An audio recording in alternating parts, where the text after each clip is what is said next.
America!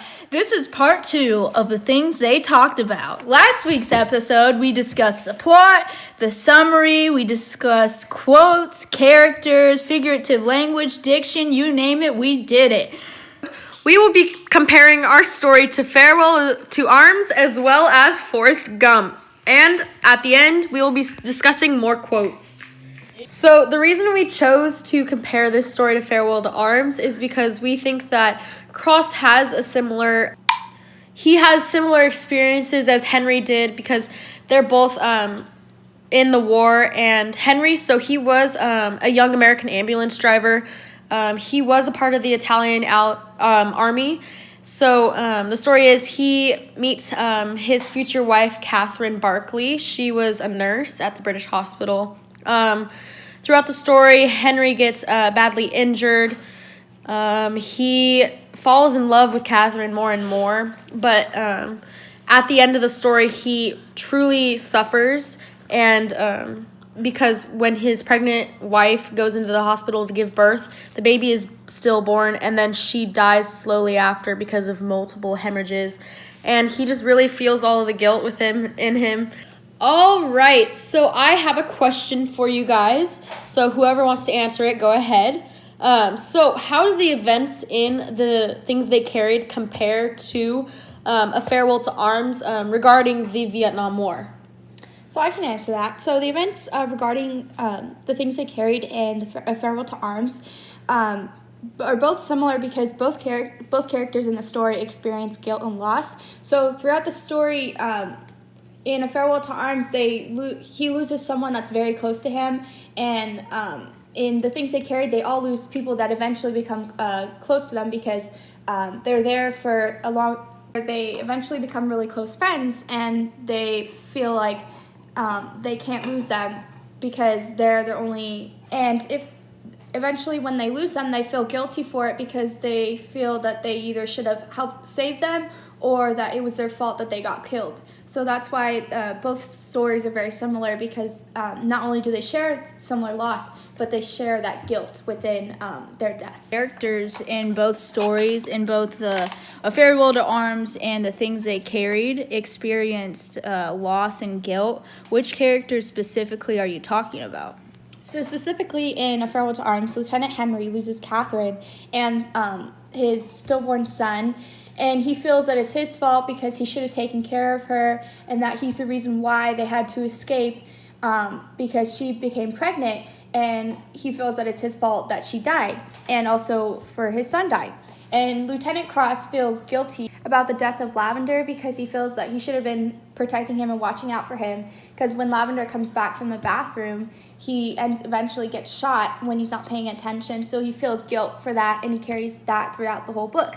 Another is Norman Boker feels guilty about Kiowa because he should have been protecting him too, and he doesn't get the silver medal, because he left him there and instead of protecting him and making sure that he didn't die.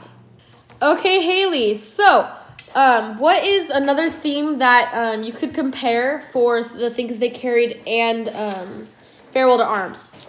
Love is definitely a theme in both the things they carried and A Farewell to Arms. In the things they carried, Jeremy Cross had a love for Martha, and in A Farewell to Arms, Henry had a love for his wife, Catherine. And in both stories, they had brotherly love between their soldiers and their unit. All right, Sydney, moving on to you. Is that okay if I ask you a question? Ask me anything you want. I'm an open book. So after all of this that they've suffered, how do you think it impacted their lives afterwards? I think that they definitely went through many hardships and difficulties, especially in the things they carried with all the soldiers dying. However, afterwards, I think that definitely in the things they carried, they chose to remember the good from the bad. Well, the main character did, and he chose to remember the soldiers for the good that they did rather than the bad, like, with the whole Bowker thing. And then in A Farewell to Arms, Catherine and his baby ended up dying. Henry And so then Henry probably wanted to end up remembering Catherine for the love that he had for her and then the baby that they were growing together. And so that's kind of how they're taking the good away from it. Yeah, rather than seeing their death as, the final thing and then them being depressed for the rest of their lives because eventually they have to move on. So by remembering their spirit, they can move on and accept that they're no longer with them. Right.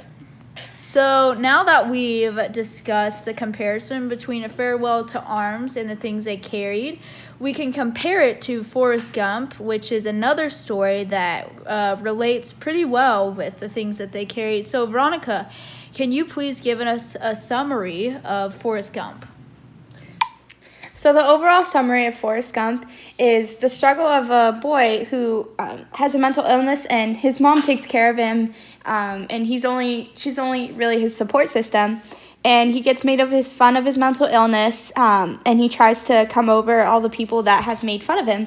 But eventually he goes to serve in the war, and he becomes close with the people that he is with, and eventually he loses Bubba and a couple of his friends that he feels really close to, and he feels a similar loss to the characters and the things they carried, because they both feel guilt also for their the deaths of the other characters, because they feel that they should have saved either one or the other, or that they should have been in their place rather than that character dying for them. So when he was little, he was going on the school bus, and no one would sit by him, and everyone was always mean to him. But then when he was going on the bus to go to training to the war, Bubba was the only one that let him sit by him, and he was afraid that he was going to get rejected again, like he was when he was in elementary school or when he was little. But Bubba was the only one that actually accepted him, and when they were running away from getting shot at, he goes back because he wants to find Bubba, and then that's when he finds Bubba on the floor shot, and he uses this his sadness to save the other people, and so that they all can get saved. And eventually Bubba ends up dying, and he feels guilty that he should have protected him rather than leave him alone. So that sounds similar to a situation that happened in the things they carried, right?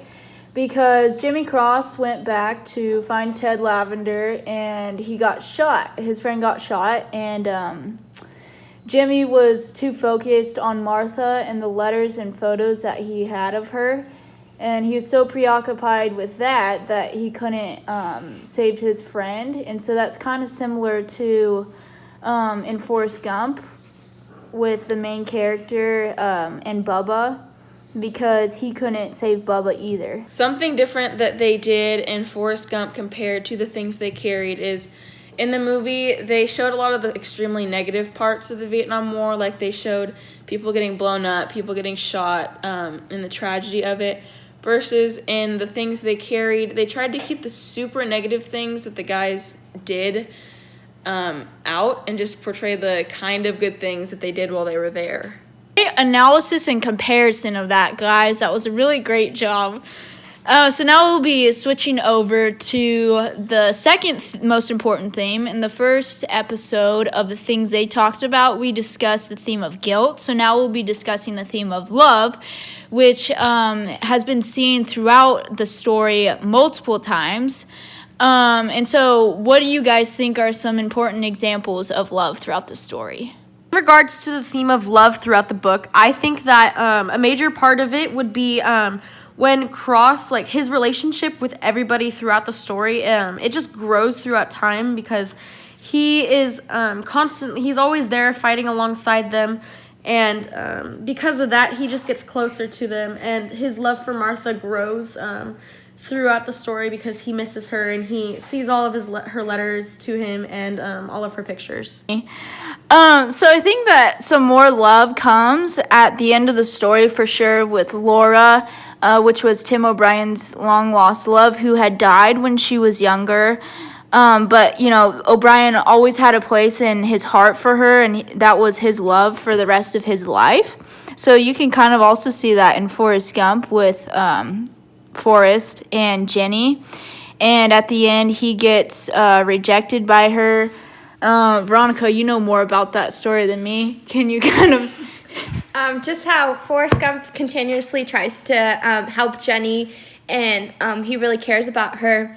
And continuously she rejects him, saying that she doesn't need his help and that she doesn't want to take care of him and that she's afraid that he's going to get hurt, so she doesn't want to be around him when he might get hurt. So she continuously just rejects him and tries to push him out of her life. But eventually she comes back, and she realizes how important Forrest is to her, and she eventually realizes how much she loves him. Exactly. So that's kind of great. Even though in the story, the things that they carried, Tim O'Brien, with Laura doesn't actually reject him. She just ends up dying, but it's kind of a form of rejection because she's still leaving him, And so anyways, the moral of the story is that both girls rejected the main character. And so that's kind of like the theme of love there.